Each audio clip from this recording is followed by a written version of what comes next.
Record. All right, so to start again, I am Sophia Zagarins. I'm a faculty member in the health science program, also the Department of Health Sciences. And my official title is Assistant Professor of Public Health. I also teach public health related things. My personal background is in epidemiology, and I teach classes like biostatistics, principles of epidemiology, and evidence-based healthcare. Those are the three that I've mostly been teaching lately. And now I will pass it along to Megan, who will introduce herself. Hi, it's me again. Well, they don't introduce you again, necessarily. I know. Megan Harvey, Assistant Professor of Health Sciences in the Health Science Department. I also have a background in public health and epidemiology. I have been teaching the intro class, although I think I'm shifting away from the intro class a little bit. Perhaps in the spring I will get to teach it again. I've been teaching healthcare ethics, maternal and child health, a human disease and chronic illness course. So a lot of stuff related to disease and wellness. And I'm excited, as only an epidemiologist could be, that we'll have lots of disease stuff to talk about when we come back in the fall. All right, Greg, you're up. What's up, guys? I'm Greg. I'm a senior in the health science program. I'm sure plenty of you guys are here to go to physical therapy school, and that's what my plans are for next year. So I hope you guys enjoy your time here. I guess Rachel. Hi, everyone. My name's Rachel. I'm also a senior in the health science major. I have a concentration in clinical medicine. I also want to go into physical therapy eventually at some point, but I want to do canine rehab therapy. So it's like physical therapy for dogs. So excited about that. Okay, Mackenzie. Hi, everyone. I'm Mackenzie. I'm coming in this fall as a transfer student, which I'm very excited for. I got accepted into the health science program, and I'm going to be transitioning into occupational therapy. So I'm really excited. I haven't met any transfer students yet, so hopefully I can. I'm on the lookout for some. Nice Welcome. to meet you and welcome. Thank We you. have another Mackenzie here too, so there are two of you. Oh, there is. I'm the other Mackenzie. I'm also Mackenzie H2. There was another Mackenzie in our program too that was a Mackenzie H. But I'm Mackenzie, I'm a senior in the health science department. I also have a minor in psychology and a minor in healthcare management. And some of you might be looking at the health science program to further education in like any other healthcare field. So for me, I want to be a nurse, and I just got into nursing school, so I'm super excited about that. And yeah, anybody else? I guess it's my turn, I'm guessing. Hi guys, my name is Druvy, and I am a junior at Springfield College, and I'm in the health science major as well. Just like what Mackenzie Harris has said, she wants to go into OT. I also want to go into OT after I graduate, so I'm looking forward to that. And then Ethan, you're on mute, but if you want to introduce yourself, I can. Oh no, you're not on mute. I just can't hear you. Never mind. Yes, I am here. I'm Ethan. Pleasure to meet you all. I'm also a transfer student, and for the other transfer students in here, that's super cool to see more transfer students hopefully going to Springfield College. Definitely excited about getting some interest in the health science field. A little bit about myself, I was looking at a little bit more into the physician assistant route. I don't want to put a direct label on it right now because it's definitely a lot of work, but we'll see what happens, and I'm happy to get started. Great. Welcome. And then in my screen, Lee, you are next if you want to unmute and introduce yourself.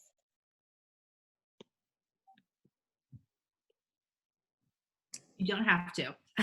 Oh, there you are. Hi. Hello, my name's Ryan. I'm an undergraduate that was accepted into the health science program, and I have an interest in the PT program. Sounds great. And yeah, for those of you who are here, you don't have to actually unmute and talk because we are recording this. But if you would like to, we would, be happy to get a little background about who you all are. So anyone else who's here want to unmute and introduce themselves? Hi, my name is Devinish. I also got into the health science program. So yeah, and I'm a senior. So Very nice. Welcome.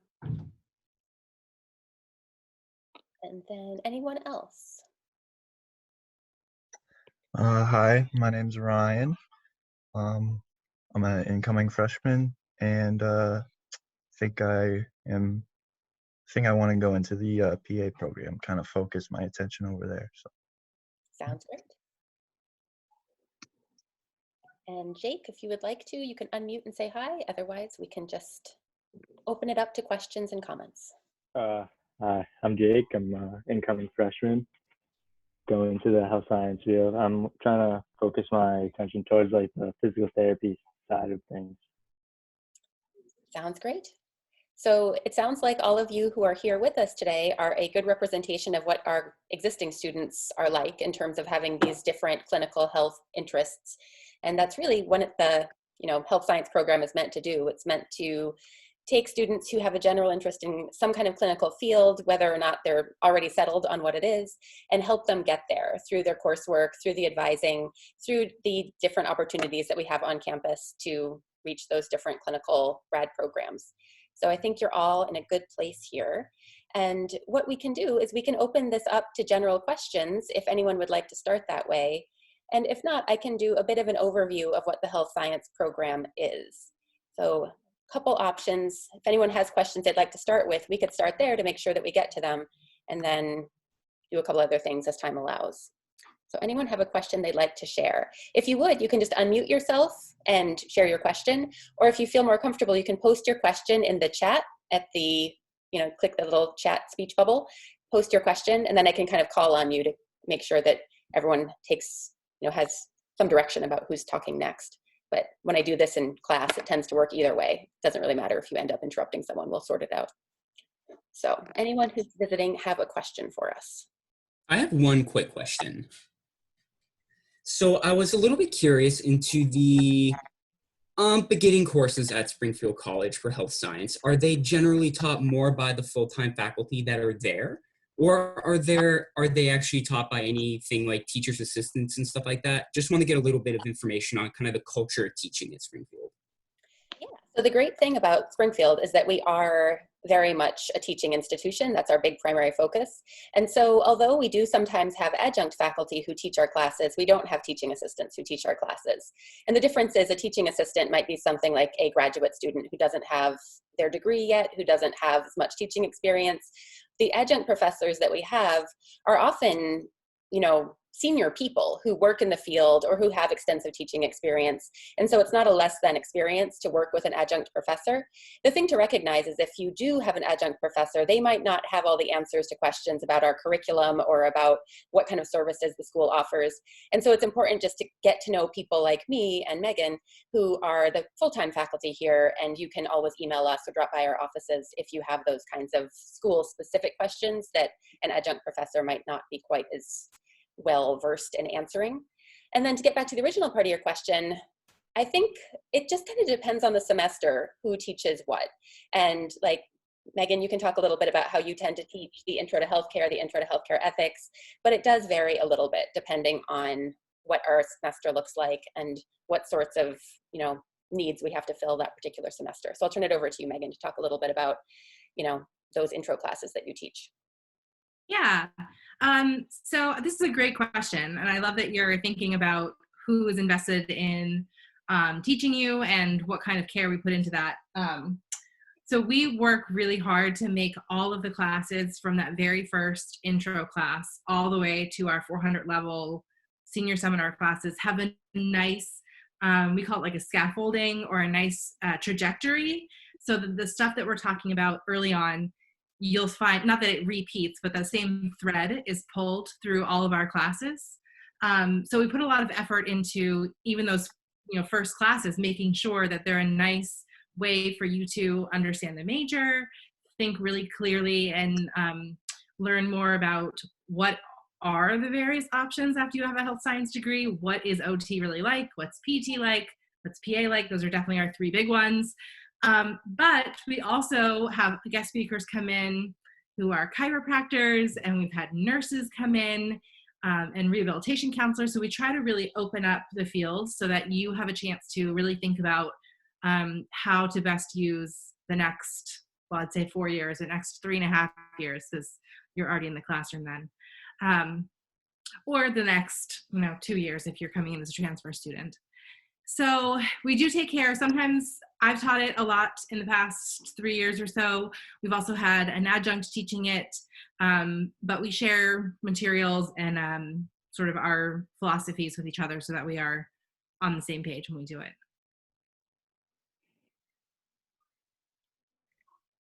Any other questions?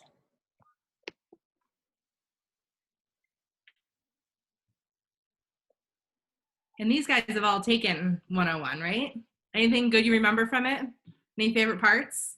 I really enjoyed all the guest speakers. I thought that was like a really good way for especially freshmen coming in. It's a great way to see all the different fields you could go into as a health science student. Because I think, at least for me going in, I was very like closed-minded, when it comes to like other careers, but it was awesome. We saw like a speech pathologist, a chiropractor, and like you said, and it was just really cool to see all those different professions and like people working in those fields and like having such an experience doing that. So I think that was a really good part of it. Rachel's was actually really fun. I taught 101 when Rachel had it, and she did so the other thing is that we do presentations and everyone kind of like presents their career plan. And Rachel presented to all of us this canine rehabilitation track, which however many years it's been, I have not forgotten. Very cool. So we hear students who also tell us about different potential, ideas that they have for things they want to do. So it's kind of fun. Mackenzie, what were you going to say? I cut you off. I was gonna. It's okay. I was gonna say the same thing that like from freshman year, like I think I changed the idea of what I wanted to do because I saw so many things within that first like semester. I think I changed my mind like 3 times, and Professor Higgins probably wanted to kill me because I kept going in her office like, I want to change this and this and this, and like, but it gives you such a direct path because it opens up so many doors. Like in your class, especially like the whole thing you brought in midwives, like I had no idea what that was. Like I knew what the word was, I saw it on TV, but you don't know until somebody's there telling you about it, and you're like, wow, that's really cool. I want to look into those type of options. So like I said, like it opens up so many doors for you. So even if you think you might know something and it's okay to change your mind later, or it still this program gives you the tools to still complete what you want to do. Absolutely. And then we have a question in the chat from, I want to say Lee again, but I know you introduced yourself something else. Was it Ryan is your name? I know there is a Ryan here, but forgot the real name of the person labeled Lee. So anyway, do you want to ask your question? Yes, I wanted to know what were like class sizes like, since I didn't get to attend the campus before the outbreak shut down everything. And remind us of your name again, just so I don't awkwardly call you Lee forever. What was it? Yeah, it's Ryan. Okay. So anyone want to speak to our class sizes? I'll talk a little bit. So they're fairly small. I mean, it's a small private school, obviously, which you would know if you applied. So the class sizes, I'd say, at least for health science, I mean, it kind of depends on the class you're in, because some of the classes, like if you're in a concentration like mine, clinical medicine, I take like anatomy and physics and biology and chemistry, and those are bigger classes. So if you're looking into like PA, PT, I think you said PA, I don't know, then you would take those bigger classes because you have to focus more on like the clinical side of it. But for the health science classes, like biostatistics, healthcare ethics, all that kind of stuff, I'd say maybe like, I don't know, Sophie and Megan, like 20, 25, is that right? I don't know. It's fairly small. But it's nice because, I mean, you form such a good relationship with your professors, I think. And I find that very important personally, just because later on in life you can talk to them. And I just think that's a great thing to have with smaller class sizes. So, yeah. And I would say it works both ways. I really feel like I enjoy getting to know everyone over the course of the different semesters. And, you kind of look at, like right now, we just had registration this week, and I'm looking at the list of students who are in my class next semester and like, yay, those people are coming back, So it is kind of nice where you get to know everyone personally, and you're not constantly just turning people over like you're a some kind of factory. You're just actually getting to know people and make relationships. And now when people graduate, it's, I've been here at Springfield College for 5 years. This is the end of my 5th year, and graduations are becoming really sad. When I first started, they didn't really mean much to me. It was just kind of this event I had to attend. But now you're actually never going to see people again, or maybe you will, but it'll be in some kind of special event circumstance thing. So yeah, it is nice to have the smaller class sizes where we do get to personally interact and get to know people. And we also have a close faculty advisee relationship. So I have a bunch of students who are my advisees, and they're kind of forced to see me at least once a semester for half an hour and come talk to me. So I get to know people better that way outside of the classroom too. And Devonish, you have a question would you like to share?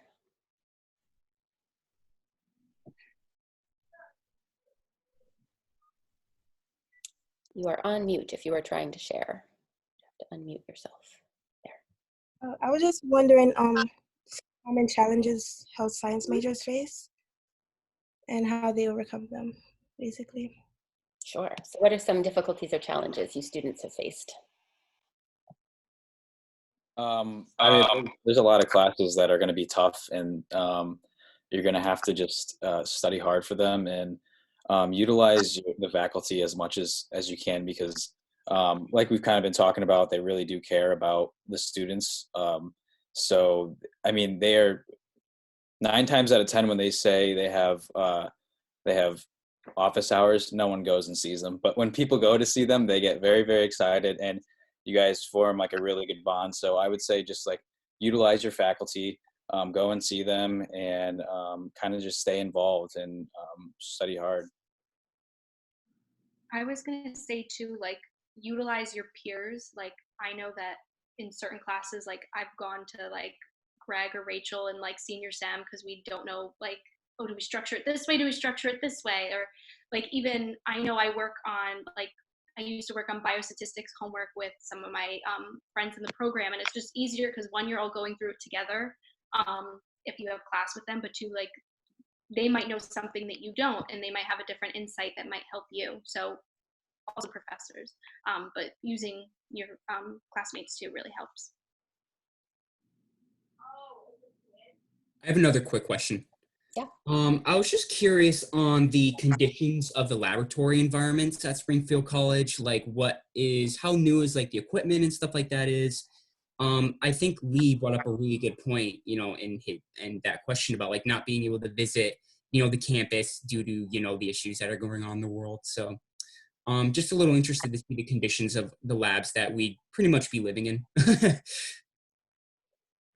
I know. Let someone else go with that. I've taken chemistry, I've taken physics and physiology of exercise, so and biology, obviously. And so all those labs are actually pretty awesome. The chem lab is really, really nice. They have pretty good equipment. But if you ever get a chance to take physiology of exercise, the equipment in the PE complex is actually some of the best in the country. We have some that we're actually really well known in the country for our physiology of exercise program. So we have a lot of equipment that most schools don't. So that's one awesome thing that, a lot of people pride themselves on. The bio labs are pretty standard. The chemistry lab is pretty standard. The physics lab, also pretty standard, but the lab professors and the faculty that teach those classes are actually outstanding. So it's all about the experience. I get that. And the labs are, it's not going to be the fanciest in the whole entire world, but they are very nice. I was agree gonna with say Greg. too, I get new equipment every few years, I want to say.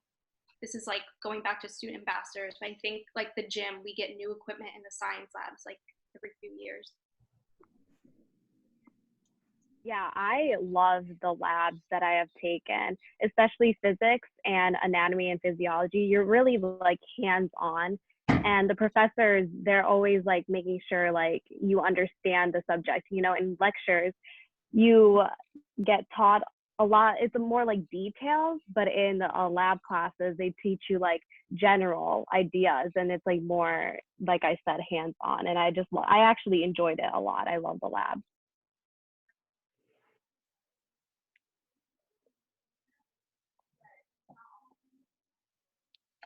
I know you can like quote unquote build your own schedule in college, but I was just wondering like how many classes do you take a day and how do you balance everything?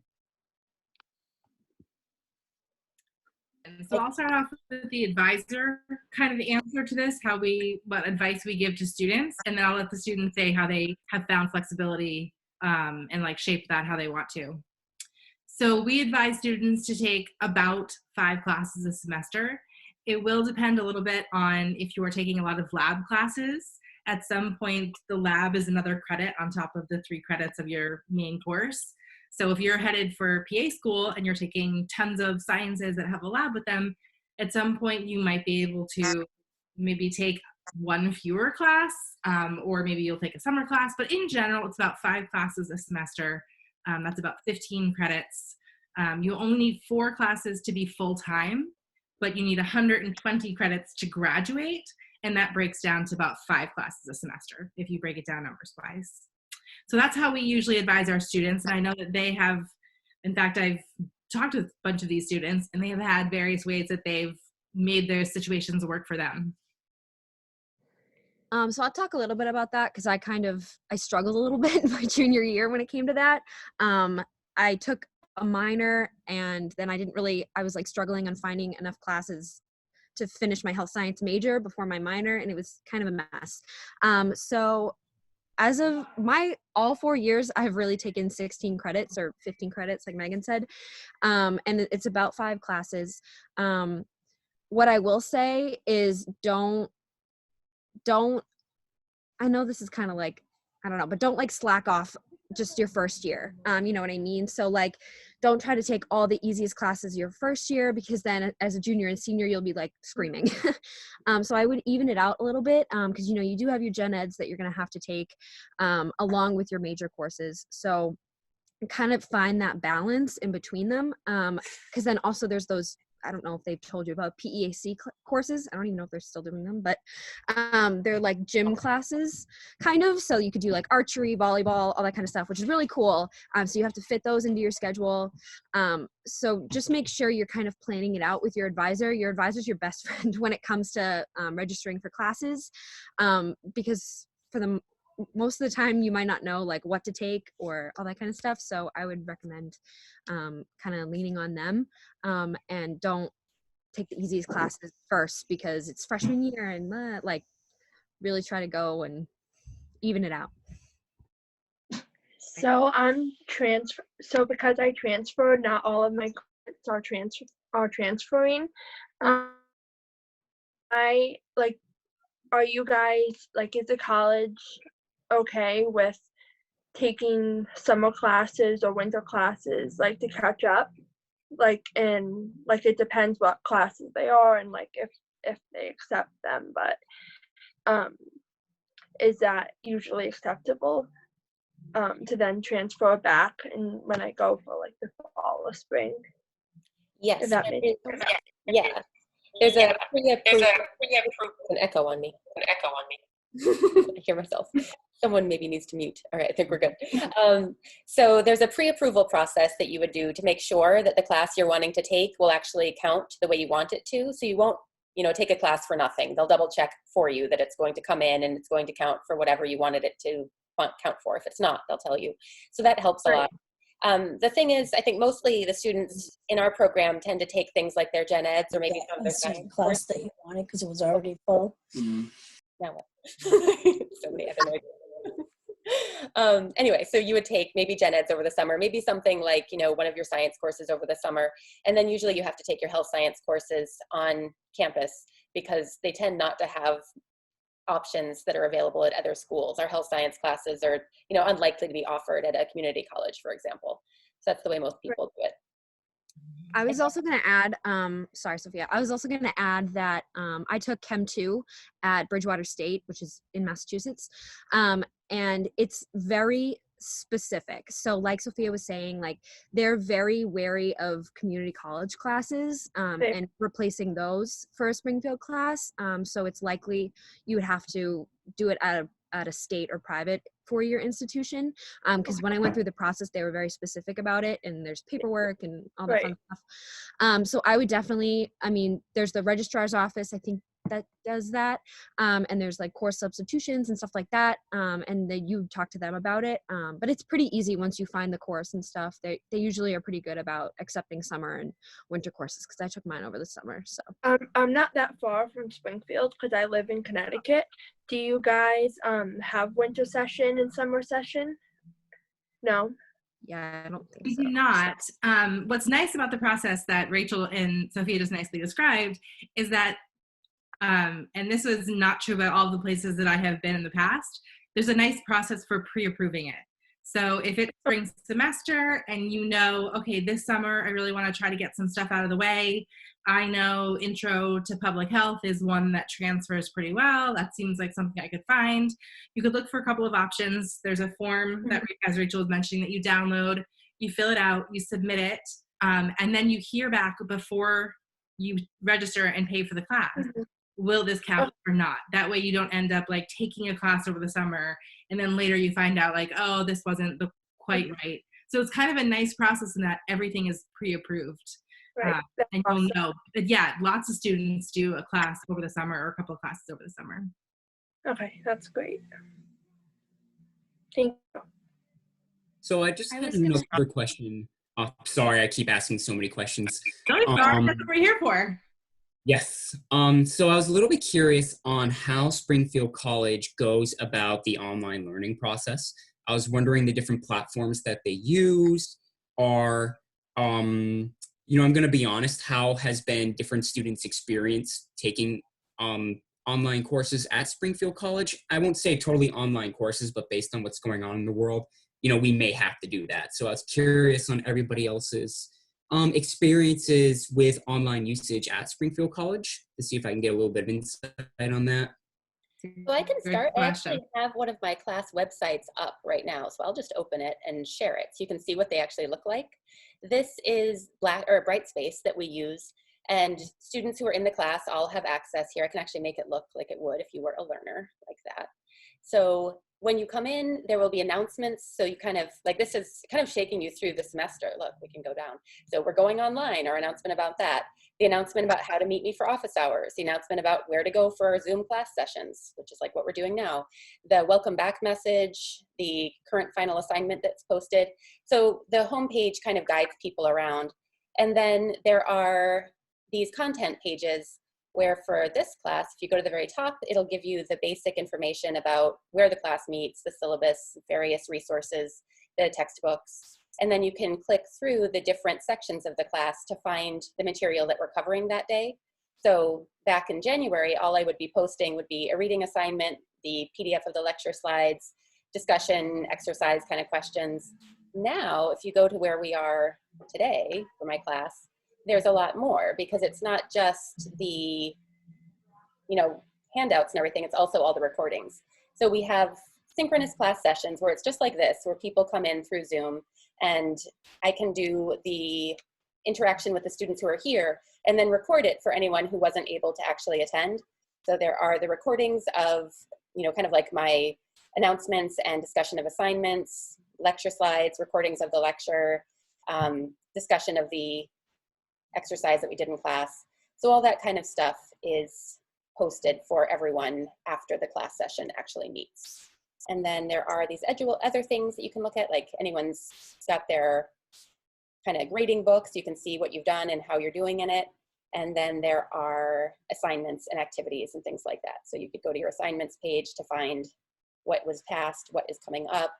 There are online quizzes sometimes, so those will be posted here. So that's the basic setup for our current Springfield College system through this Brightspace page. So I'm happy to answer questions about this, but I'd also definitely like to have students tell you a little about what they've thought of this transition. I think for us in health science, we feel really lucky because we were using Brightspace extensively well before this ever happened. Like, we had been using our learning management systems anyway. And so the move to online for us wasn't all that challenging. It was just a matter of taking what we already had and then adding the recordings and adding the Zoom meetings and things like that. So it's been a pretty smooth transition in our department, but other departments, you might have experienced different things. So I'm happy to talk more about this class, kind of show you around more if you have questions about what things look like, and also just to let our students talk a little bit about that. I'll talk a little bit about my experience. Mackenzie, we keep doing that. Sorry. So a lot of my classes this semester are health science classes. So thankfully, a lot of my classes are, like Sophia said, all on Brightspace. There's meetings and it's very well organized, which I like that as a type A person. But there are also classes that professors honestly don't even use Brightspace. I won't say the classes, but and it's been kind of a frustrating transition in that way because they won't really accommodate to what's going on. And so it's really class dependent, honestly. And I think with this situation being so strange and no one knowing what to do, even the professors don't. So I've been trying not to be too annoyed about it because I know everyone's going through it. But I think it's really important if this does happen in the fall for you to reach out to your professors and really just find out all the information you can, email them, go into their Zoom office hours, ask all the questions you can, because this is a new learning experience for everybody. If you want them to post something a certain way, ask them. They're probably more than likely to do that. In my cultural comm class, I asked my professor if she could organize her Brightspace page a different way because it was very confusing, and she did it the same day. So they're very accommodating for what you need because this is so strange and new. So so definitely talk to them, but it really is class dependent in my opinion.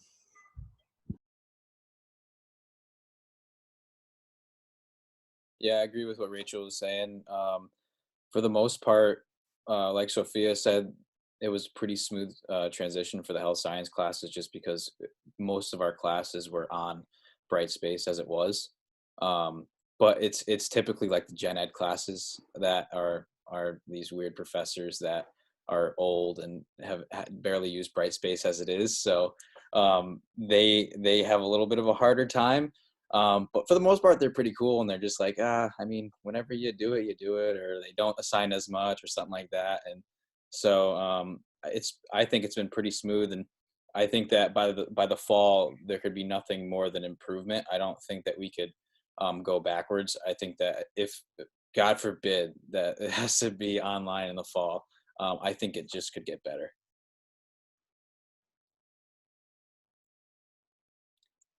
Anyone else have anything to add about our online classes these days? If not, Ryan has some more questions that we can allow him to share, or encourage him to share, I should say.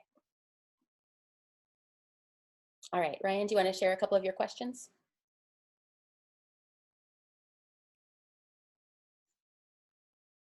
And you're on mute if you're trying to share.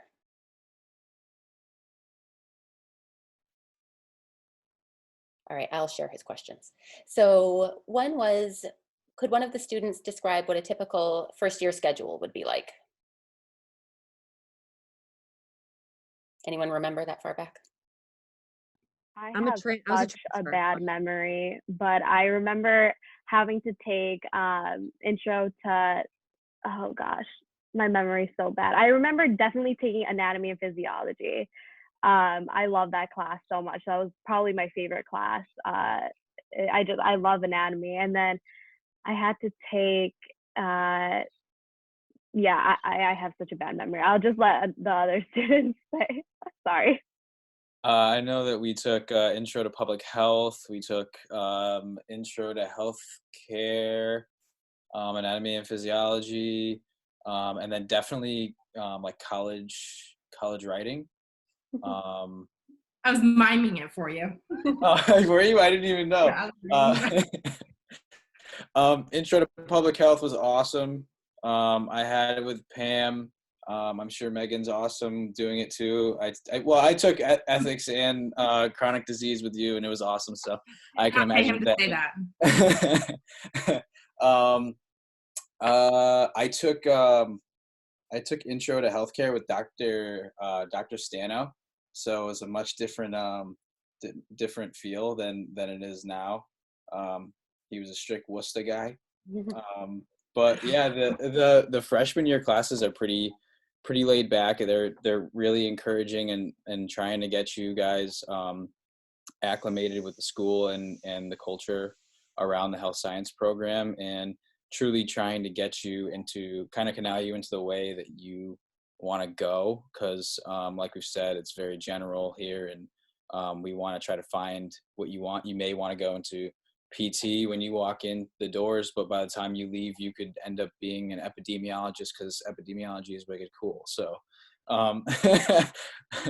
yeah, you never know, but it is a good it's a great program to start in right off freshman year. Great. And another one of Ryan's question was, is there ever any issue with taking classes? Could you be forced to not get in because it's full? Yes. It's a registration week this week, and so all of us faculty have been getting emails from students, your class is full, can I get into your class? And it's something that we have every single semester. The health science classes, like the health science major is usually either the first or the second most popular major at Springfield College. And so it's just got a lot of students in it. And that does mean that, the classes fill up a little sooner than some of the others do. We generally don't have anyone who's going to be set back by that. There's always some workaround that we can come up with, regardless of how bad it looks, we can always figure something out. It might not have been your dream schedule, but you usually get your dream schedules eventually. I hope for you guys, I shouldn't speak for you, but hopefully, within some reasonable time period, you feel like it's not that hard to schedule your semester anymore. So that's the general answer. But what do you guys think about that? Anything to contribute about your experiences with getting into classes and how difficult it is, and whether it's unduly frustrating, or what you think? Yeah, I would say like the biggest piece of advice I can give you is to be prepared. I learned my lesson. I don't generally look at the prerequisites when I start to plan out my schedule, and then it's like last minute and I'm registering for classes, and then I'm like, oh no, and then I don't get into most of my classes, and then I start to have a mental breakdown. This is pretty much every single semester, and then I have to email Professor Harvey, and I'm like, what do I do? I don't know. And then so I would just say be prepared. Definitely when you get the schedule grid, make your classes so that you know what to take, and then look at the prerequisites for sure. And then have backups for your classes as well. So if you know that it's a very common class and a lot of students are trying to get into it, make sure you have a couple backups for sure. That definitely helped me out. So every semester, I'll just add on, the more credits that you have, the earlier, and I'm trying to think of the right phrasing of this, the earlier in the registration process you get to register. So by the time you're a junior and a senior, you have the best registration time. So you have the first crack at getting these classes. So healthcare ethics is one that tends to fill up really fast. It's a 200 level course, so sophomores are always hoping to take it. And then we have to crush the dreams of many sophomores over and over again. Yes, Greg is laughing. He remembers this. So does Dhruvi. Yeah. Mm-hmm. We have to crush their dreams, and we just say, it's okay, it's going to be offered every semester. You might not get into it until your junior and possibly even your senior year, but usually junior year, as you get a better and better registration time. And that's true of all classes. So if there's a class you're really set on, I'm trying to think of an example of this.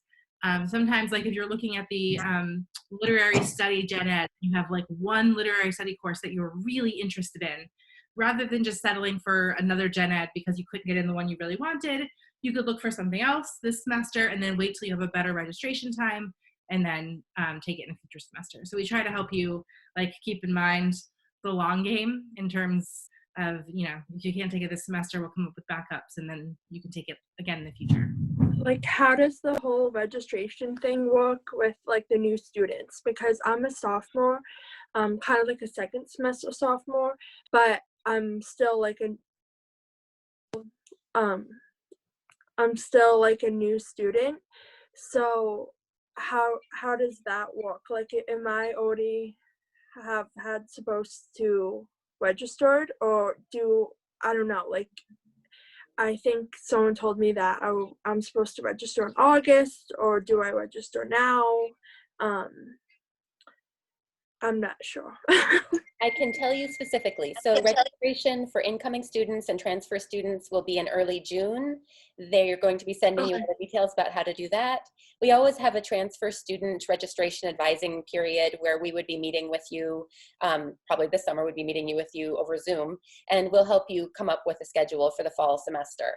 And there are some classes that have a lower cap at this point so that you can be guaranteed spots in them if you're coming in. So it's not like all of our students have filled up the classes and you're going to be left with nothing. There are some classes that we save for incoming first year students and incoming transfer students where we have a few spots left for those students. So again, it's maybe not going to be the ideal schedule that you daydreamed about. I don't know if people daydream about their fall schedule, but maybe. But you know, we always come up with something and manage to figure out, you know, a way that's going to keep you on track and not make you miserable. Like, I've been talking to the director of occupational therapy, and I'm blanking on her name right now. Here at Springfield. Sorry. Simmons? Yeah, here at Springfield. Yeah. And she said that she really wants me to get into anatomy and physiology in the fall because they're gonna basically determine if I'm gonna go into the program in the fall or not, because I didn't get into the program when I applied.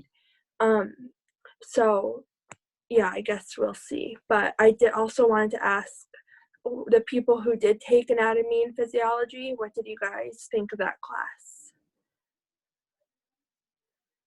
That was personally my favorite class, I think, just because I love learning about the human body. If you have like a passion for a certain topic, you're going to love it. I also loved, I love principles of epidemiology. I'm taking it right now. And that honestly made me consider, I'm like, should I like switch to public health? Like, I don't know, but like, it's just when you have a passion for a certain topic, then you're going to love the class so much. So it depends on each and every person. I personally love it. I love the labs too. Yeah, it was just amazing. You get to really learn a lot. It's not a lot of students like that class, honestly. I'm going to say that. I'm not speaking for everyone because a lot of people, you know, it's a class where they pack in a lot of information, but they also try to keep it general. Like, they don't try to overwhelm you. They give you the main ideas. So that's also what I really like about it. But it just gives you a lot of information on the human body, how it works, the function, the physiology. And I truly love that class. So yeah. I will also say there's two types of anatomy and physiology classes. So there's anatomy and physiology concepts, and then there's also human anatomy and physiology. So I'm not sure which you would be taking for occupational therapy. I feel like it would be human, but I'm not sure. So I'm in human A&P right now. Dhruvi, I'm not sure which one you were in, but it is really interesting. I will agree with her with that. It's very interesting to learn about the different systems and stuff like that. It is a good amount of work. The PowerPoints are pretty long and stuff like that. But other than that, it's, you know, a pretty basic class and pretty interesting. Yeah. So. Thank you. And let's see, we had another question in the chat from Ryan. Well, I guess your last name must be Lee. I'm not sure. Do you want to share your question, or I can do that?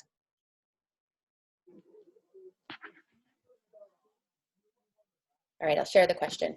Ryan's asking if we can elaborate on things like work study, internships, or study abroad, research experiences, that kind of thing. So have any of you done a study abroad or a work study or internship that you could describe? Go for it, Mackenzie. Go for it, Mackenzie.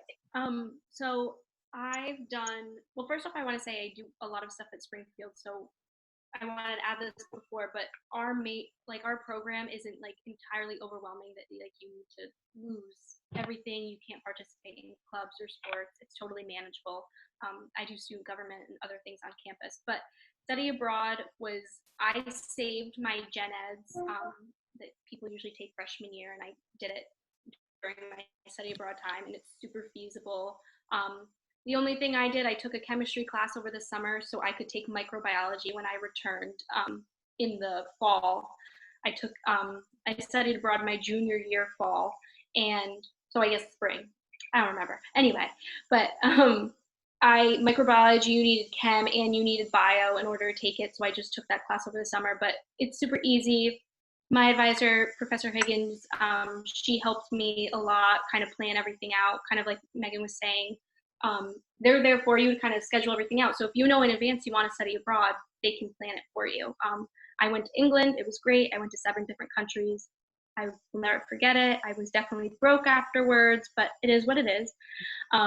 And then work study too. I didn't have a work study, but because I knew I wanted to go into nursing, I reached out to Bay State Medical Center, and I was working in Bay State emergency room. Not working. I could work if I wanted to, but I just volunteered, and I was able to get hours from that. I had a work study as a intramural sports referee and eventually a supervisor. Right now, I'm still getting paid, but it was a lot of fun. Definitely manageable, like Mackenzie said. It's awesome to kind of get paid and start forming relationships. I didn't actually do any other clubs or anything like that, so I made a lot of friends through my work study. So if any of you guys are interested in, being a referee or something, if you're interested in sports, I know definitely the intramurals department is always hiring. Working in the gym, the same thing. But yeah, it's definitely manageable, and it's a great way to just start meeting people right off the bat. I agree with Greg. If you know you have work study before you come to Springfield, utilize it, because I think a lot of people wait and they're like, oh, I'll get it second semester, but all jobs are literally taken probably early August or beginning of the school year. So I worked for Kate Stano. She's the transfer coordinator. She was on the beginning of the call. And I've been working for her for 3 years, and I loved it. I mean, it taught me so much. And like Mackenzie said, you do have time to actually have a schedule and to make some money, which is really nice, especially when you're a college student. I didn't study abroad. Wish I did. So everyone should study abroad. And then I don't believe as a health science we have to take an internship. I might be wrong about that, but as far as I know, I don't think we have internships. But I guess it's possible. You might have to do shadowing hours, so save time for shadowing hours. Are you limited? I'm sorry. Are you limited to if you can study abroad or not based on what you study? So, like, say if I end up switching to occupational therapy, is there a rule if you can study abroad or not? I know from personal experience, because both of my roommates are occupational therapists, and one of them, she did study abroad, and she was only able to study abroad, I think sophomore year spring. She was only able to study abroad sophomore year spring just because of scheduling for the program that she was in. It might have changed, but as of 2 years ago, that's when they were able to. I think it's the same with the PT, right, Greg? You can only study, it's only like feasible for you to study abroad 1 semester, I think. I don't know if anybody knows. Gotcha. And also, if you find that you're having a hard time fitting it in during a semester, there are summer term abroad. There's usually shorter programs, but there are those options for some students who can't do it during the semester. I also wanted to add that about the internship thing, I actually did a practicum, a health science practicum, my sophomore year. So it's an option. A practicum is different than an internship in terms of it's actually a class, and you have to put in X amount of hours. You have to accumulate at least 135 hours in the semester, and you have to do logs and journals, but it's 100% worth it if you think that there's something that you want to go into. You get credit for it, and it's also a potential job down the road because you can form relationships with your supervisor, and that's put on through the school. They have contracts with different locations, and you can experience that with them. I hope that that's still a thing. I'm not completely sure. And then the research thing that Ryan was talking about, I was supposed to do an independent study with Dr. Zagrins, and we got to a certain point, and then this kind of happened, and it kind of blew up. So that is definitely an option, and I'm sure that there are other research opportunities throughout the campus as well.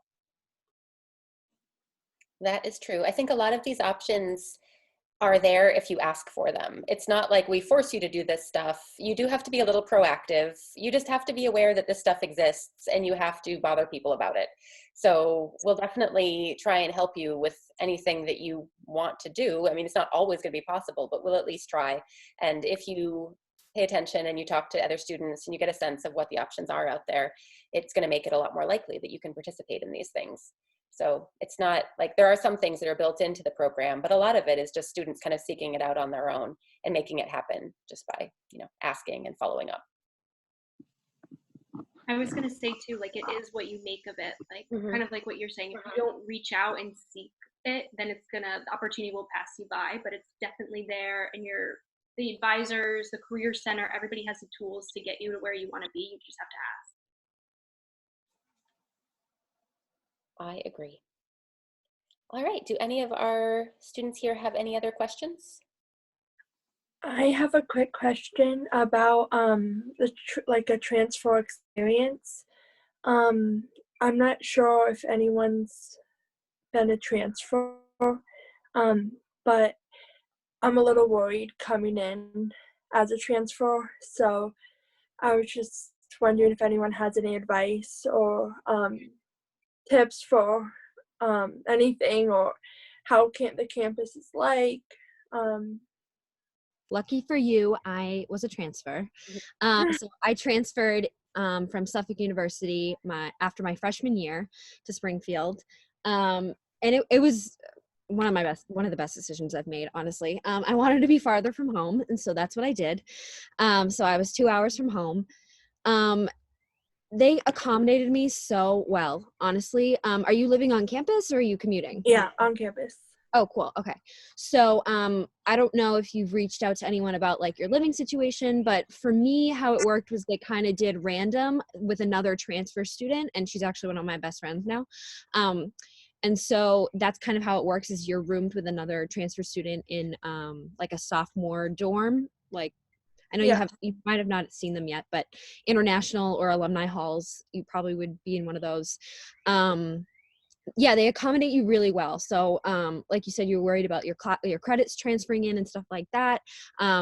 They're really helpful in that situation. And have you been talking to Kate a lot? Yeah. She's super helpful. She's my boss, and so I know like how she talks to other students, and I know she's super helpful. And even if you think that the question doesn't like apply to her, definitely ask it anyway. She knows everyone on campus and can direct you to different departments and stuff like that. But I wouldn't be worried at all about how you're going to accommodate. I think you'll do really well. There's so many clubs and activities that you can get involved in to make friends and all that kind of stuff, because I know that was one of my big concerns. Me too. But yeah, you'll do really well. Yeah, I'm trying to find a roommate right now. It's tough because there's all these Facebook groups, but of course you don't want to room with a freshman, and then I've met some upperclassmen, but then like I'm not upperclassmen, but like just people in my grade or people my age or people juniors or seniors, and they're like, oh no, we had to put our housing deposits and stuff down a few weeks ago. So I was like, oh crap. But don't worry about that. I would definitely talk to Kate if you're concerned about it. She can get you in touch with ResLife. But like I said, if all else fails, they'll put you with another transfer student, and it might just be one of the best things ever because you'll have the same experience as them. So I wouldn't worry about it. Yeah. Okay. So we have a few more questions coming in. There's one about what does Springfield do for students who have accommodations? I can just answer that one real quick. We do have a really extensive academic success center that offers an awful lot for students who have any sort of academic accommodations that need to be addressed. And they will come up with, you know, a general set of resources that will help you, and they'll talk to your faculty to get you those resources. So if you're curious to learn more about that, there's a page on the Springfield College website you can look at, just the Academic Success Center. Just search for that in the Springfield College toolbar, and you can get a sense of what they offer. You can also email them directly if you have questions about what it would work like, how it would work. And then another question that maybe one of you guys can answer: what is a day in the life of a Springfield College student, and why did you choose Springfield College? What was your main reason for coming? What's it like when you're actually there? So maybe one of you guys can answer that. I'll go. So for me personally, why I chose Springfield College, I first went to the University of New Hampshire, and I was walking around like, Mom, Dad, it's too big. I knew it the second we drove up there. And then I'm telling you, and I'm not even joking, it's going to sound so cliche, and I'm sure you hear it from everybody, but the second I got out of the car, I walked right past Judd, and I was like, this is my school. I know it. I can feel it. And then just meeting people, everyone holds doors open for you. They smile. They're nice. You walk around in groups. Nobody's standoffish. Like, those are the kind of people I want to surround myself with. Professors, like, you're not just a number. You're a person. Again, like, obviously you could see they know us by name. They remember us from freshman year. And just the students too. Like, everything just clicked for me personally. But a day in the life for me, I wake up, I go to class. The gym is really nice. I use the gym sometimes. I'm not gonna lie and say I use it all the time, because let's be real. But and then just eating too. I mean, it's really just day in life every single day. That's what I pretty much do. And hang out with friends. That's the biggest thing. And especially if you're a freshman or transferring, there's plenty of options for you to mingle with everybody in your building, meeting other freshmen. There's a bunch of stuff on campus that they do, CAB, they do bingo, student government puts on stuff. So there's so many, I can't even list the amount of things you can do. Yeah, I definitely agree with Mackenzie. When I first arrived on campus, I was like, this is going to be my school. Like, I had that like gut feeling, and I loved it so much because it's just like looking around, everyone just seemed so friendly, so, you know, happy. And I gotta say that Springfield is really such a tight-knit community. I mean, I was, you know, a freshman going into a class, and the first class that as a freshman, I was so nervous, and I could tell that other, you know, freshmen, they were also nervous, of course. But the thing with like the small classrooms at Springfield is that we are, you know, encouraged to talk in like small groups. So that really builds, you know, connections with your classmates. And I have honestly met some of my best friends from just sitting in class with them. And it's just, I love it. And like the faculty, they are so nice. They're always there for you. I have gone to Professor Zagarin so many times for her office hours. I've gone to Professor Harvey so many times for my, you know, advising stuff. So you can definitely count on the faculty so much. Yeah, it's a really nice community, and it feels so good to be a part of a community where everyone is just so nice and so welcoming. Yeah, I'll talk a little bit too. So since I was a transfer, I obviously went to a different institution my first year. I went to Suffolk. And yeah, it wasn't my scene, so I transferred, and I don't know if I had that gut feeling, because, you know, some people have it, some people don't. But I knew when I was on campus that like this was, like they were saying, such a warm and kind place. And I felt that through the faculty, through the admissions process, through NSO, which you'll find out what NSO is at some point, new student orientation. Every event and every gathering they have on that campus is to get everyone to come together. It really is a sense of community, no matter what area you're in, whether it's like NSO or a classroom or something else. It's really community oriented, and I think that's really important when it comes to a school, because personally, big schools to me, like UMass Amherst or UNH, like Mackenzie said, you are just a number. You're not, I don't want to say not valued, but you feel like you're not valued. And I think at Springfield, you definitely will feel that. All right. Well, we are at 5:30. All right. Well, we are at 5. Ooh, double sounding. Okay, what I'm going to do is I'm just going to quickly give you a overview of where to find more information. There's always going to be some good resources on our website. So if you haven't found us on the website yet, you just go click academics. We are under the health science, I lost it, health professions, there we are. So click there, And then we are, of course, health science. So you click there, and it gives you information about our curriculum. It also gives you our information if you want to get in touch with us to ask us follow-up questions or to schedule a one-on-one Zoom meeting to ask questions. So Professor Harvey, Megan, is here. And Professor Higgins is another professor in the health science program. And then this is me down at the bottom. So you can have our emails. Of course, our office phone numbers won't get you much anymore right now, but the email is a good place to start if you do have questions for us. And this whole, health science department webpage can be a good place to go just to kind of get some background about the program and the kind of stuff that we do and all of that. So what I'll do is this will kind of conclude the hour of our open house. But if anyone wants to stay on and ask us some more questions more informally, we can do that. We've been recording, so I'll stop the recording, but I'll wait until everyone leaves. So if you have a little wrap-up question, you just kind of want to chat on your way out the door, you can do that. But thank you all for coming. It was really nice to meet you.